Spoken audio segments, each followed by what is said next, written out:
All right, hi guys. So we're here today doing Country 101 and we have got Drew Baldridge all the way from Nashville. That's right. It is so great to have you here at CMC Rocks Queensland, which is our biggest festival in Australia. This is so exciting for me. This is my first time in Australia and the country music fans are awesome here. We loved it. We came out on stage and you guys singing every word of our songs was absolutely amazing for us and amazing for my band. And we're definitely going to be coming back to Australia a lot more. Oh gosh, I hope so. Okay, so obviously there's a lot of people in the country that don't know who you are. Yeah. I've been very fortunate that I've followed you from the very beginning, so I've been one of those fans that's watched you from, I mean, I've got the first EP that probably no one here has got, but now everyone knows who you are, so which is fantastic. But what sort of got you into country music? Were you always a country music fan? I was always a country music fan. I grew up in a town of about 600 people, and I graduated high school with 22 kids before moving to Nashville. Very, very small town, and I just lived a country song my whole life. It's all I know. It's all I know is how to live in a small town way. Before I moved to Nashville at 19, and now I live in a big city. But before that, all I did was live in small towns, and I love small towns still, and I love the way of life, and that's what country music is. It's about real people and real people that work, real people that live life, and that's what I love to write about, and that's what country music. It is. I mean, country music is real life stories, isn't it? You know, Yeah. I mean, if it's not your life story, it's someone else's. But 100%. But as a fan, we listen to the music, and most of us can connect to those songs in some way, shape, or form. So, who were your biggest influences as you were sort of developing into music and sort of molding yourself? Who were those really big influences for you? Well, Josh Turner was a big influence for me, a huge influence. And even when we played the Grand Ole Opry this last year, he came out on stage and surprised me, which was like the craziest moment of my life. I was already almost crying, and then Josh Turner comes out, and then I forget the words of the song I was singing. It was a whole catastrophe, but it was absolutely amazing all at the same time. But Josh Turner was a big influence. I know this sounds crazy, but Michael Jackson was a huge influence on what I did. I love to dance, so one of my very first times when performing in front of people, I did the Thriller dance at a talent show, and Michael Jackson, Earth, Wind and Fire, which is a funk kind of band. Mm-hmm. Brooks and Dunn was a big influence on my music. But that's what made my first album, Dirt on Us, was pretty much those influences and not being scared of those influences. Yep. And just making the album that was really true to me and true to what I love. Yep. And we came out with Dance With You is a song that's on there that's it's country, but it's also very funky, which is like something.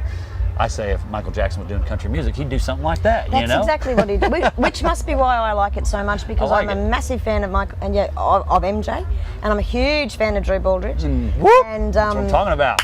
And okay, so those are your influences. You've obviously your biggest career highlight is coming to Australia. So Exactly. Aside from coming and playing CMC, what is your next biggest highlight that you've had in your career so far? Definitely playing the Grand Ole Opry Yep. was a big milestone for us. Mm-hmm. Playing the Grand Ole Opry and seeing that, and we're on the Sirius XM Highway Finds tour right now, so we're out playing a bunch of shows with Sirius XM, which has been a big thing for me. But getting my record deal was a huge step for us and a sign of growth. And my main goal is, everybody always asks, how do you know when you make it? When are you going to say, okay, I finally made it? And it's going to be really hard for me to say that. I've always tried to push myself and do bigger and better things, but I've always said when my hometown says home of Drew Baldridge, and I hope one day I can get there and pull in my hometown and it say home of Drew Baldridge. Just know the people that started out being my fan is I've made them happy, and my hometown means a lot to me, and where I come from means a lot, and I want to make them proud. So to be able to say that would be pretty awesome. So that's a goal that I'm reaching for. Yes.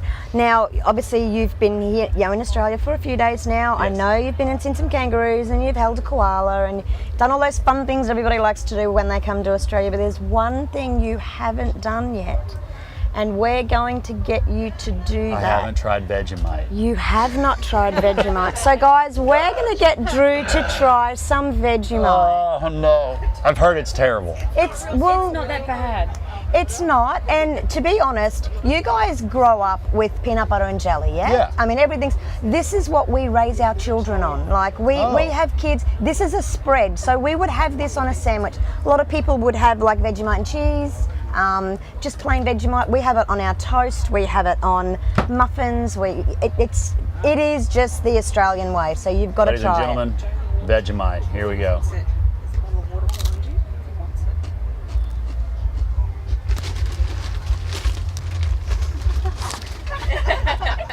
Do we need water? Yep.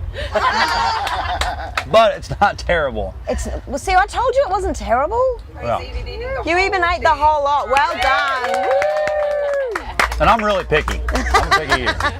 I've definitely ate worse things like salad. I can't eat salad, but. Okay, so now we're going to hit you with some fun questions, guys. We've got a little bit of a fan base happening here in the tent. We've Hanging out. We've brought Drew into the campgrounds at CMC tonight so he can see the way that we camp here in Australia, because for those of you that have not been to America, it is very, very different over there. You drive into the campsites over there, a lot of people have got fifth wheelers. They don't call them caravans, they call them trailers. You don't see a lot of camp setups like this. You so don't for see the very guys many to see this is really like, wow, this is how we redneck it. And so we're going to hit Drew with what does he think these things might be. Now, if I was to say to you, I want you to put your shoes in the boot, where do you think you're putting your shoes? I'm putting them in my boot. Shoes in the boot. No, you're actually putting them in the trunk. Wow, I would have never. It's called the boot. Never got that in a million years. If I told you to go and lift the bonnet, what are you doing? What do you think you're doing? Is it something funny? Oh. I have no idea. You're going to pop the hood. Oh, I'm going to pop the hood? So it's a bonnet and a boot, not a hood in the trunk. Wow, and you always say that. You don't ever say hood and truck. Never, ever, ever.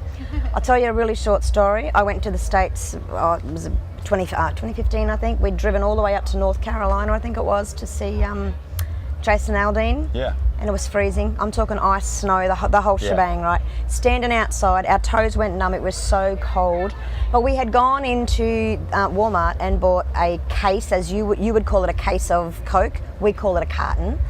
So we'd gone in and bought a case of Coke, had it in the boot. Driving along down the road, and I said to my husband, I really need a drink. We should stop at a servo gas station. So we should stop at a servo because I needed a drink, right? And he says, love, we've got Coke in the boot. I said, love, it's in the boot. It's hot. And he went, darling, it's minus 14 degrees outside. So we stopped. We took a can of Coke out of the boot, and it was icy. Like, that does not happen here in Queensland ever. Not even in winter. Ever. Never, ever. And I was telling a friend that, and he's looking at me with the blank look going, boot? Carton? What are you talking about? Like, it was like I was talking Chinese. So it is, because I would have no idea. If you would have said you were carrying your Cokes in your boot. Exactly. So, okay, I'm going to send you to the shop to buy some lollies. Lollipops.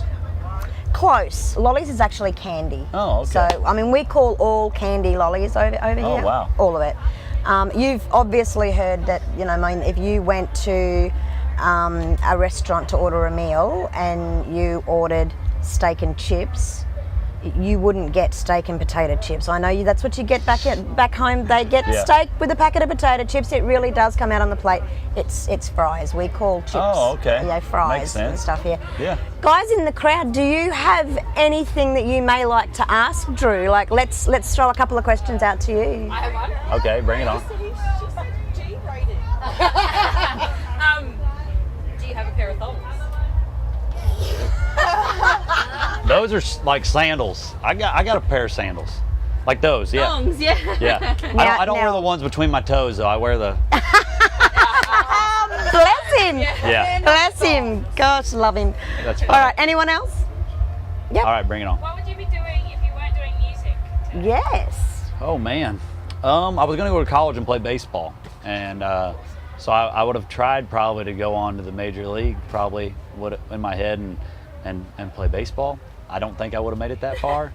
But my arm, I wake up every morning, my arm's already popping. So I think I made the think I made the right decision in doing country music, because now there's no turning back. This is all I want to do with my life, for sure. Okay, so we'll go one more. Has anyone else got a question for Drew they might want to ask? I'm not. I have a girlfriend. And when are you coming back to Australia? I hope 2018. I would love to come back. We love Australia. We were actually, as soon as we got off stage, we were like, first thing out of all our mouths was, we got to come back to Australia. We love it. The fans here are amazing. You guys definitely have an appreciation for country music here that I think America misses out on now, because there's so much country music there. And, There is. And you guys are definitely made my whole band smile today. Legends. So, legends. We are Yeah, legends. you're legends. Certainly a demand. Yeah. down. Well, we loved you guys, and thanks so much for letting me feel special. Thank you and for coming. Yeah, Thank and you. making We're me a long feel. way away, but we still know what's good. No, well, you guys are all awesome, and thanks for being a fan of me and my band, and Yeah. making my flight over here so much fun. And Joe, I love you. Thank you. Thanks, so darling. much. It's been really good to have you. I mean, I do have some girls standing in here that are actually like friends for a long, long time, and they'll actually vouch for the fact that when they make, like over here, when they announce the lineup for CMC, we all wait in anticipation. It's like they release the tickets before we even know who's coming, and there are dedicated fans that buy those tickets before we even know who's here. And we're one of them. And I sit there and I read down the list of who's coming. We all get excited about the Little Big Towns and the Dixie Chicks and the Toby Keiths and the Alan Jacksons and the Kip Moores and all of those people. And I mean, that's normal because we don't get them here all the time. But seriously, I'm reading the list and it's like Drew Baldridge. I am screaming, I am running through the house. My husband's going, what is going on? Yes. And I'm going, Drew's coming, Drew's coming. And I was very, very lucky. I actually won a meet and greet to meet you today. And I had my 6-month-old granddaughter at home when I opened the email, so I had to be very quiet. But I pushed my computer chair back and nearly zoomed out the door behind me. And my husband's sitting there going, what? And I went, I just want to meet and greet with Drew Baldridge. So from me personally, thank you so much for coming. Oh. You have been my highlight, and to see you on stage today performing those songs. We did a country music cruise in January leaving Tampa, and one of the ladies from your record label, Kelly Longworth, was actually on that cruise. Oh my goodness. And I met Kelly. She knows how much of a fan I am. So right now I'm going to say, hey Cal, I did it. I got the interview with Drew. There it is. I did it. I said to her, it's going to happen. Personally, thank you so much for making the festival great. I know the fans have absolutely loved you. Aw, thank you. Guys, for those that don't know me, my name is Jo Thomas, and you can keep up to date with all of my artist interviews that I do on the YouTube channel, which is all about country music promotions. This has been Country One-on-One, and we've been chatting with Drew Baldridge. Thank you guys so much.